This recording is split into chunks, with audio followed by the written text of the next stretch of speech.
Dinas Koperasi, UKM, dan Perindak Kabupaten Badung berharap masyarakat tidak risau dengan perbedaan harga LPG 3 kg di tingkat pengecer. Desperindak juga menghimbau kepada pengecer agar membatasi kenaikan harga LPG 3 kg agar tetap bisa dijangkau masyarakat menengah ke bawah.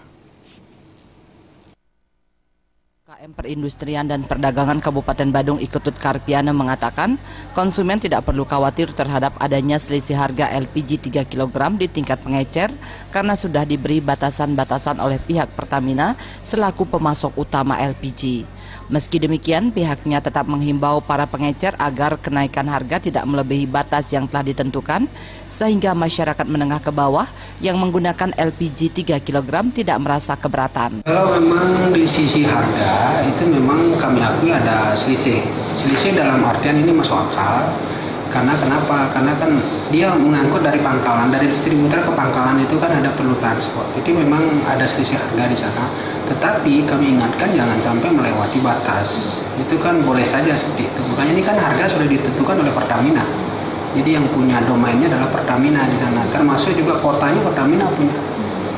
Berapa jumlah Badung itu Pertamina, makanya kami inginkan ya kita koordinasi lah berapa sih sebenarnya kota di masing-masing kabupaten kota itu.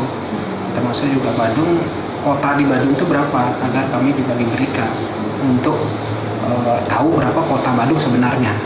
Ini yang perlu koordinasi lebih intens dengan Pertamina sehingga masyarakat di Badung dengan jumlah penduduk sekian berapa sih layak diberikan untuk kota ini, baik yang 3 kilo maupun yang 12 kilo.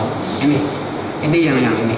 Jadi masalah harga memang itu ada yang perbedaan, namun jangan melebihi dari batas-batas itu.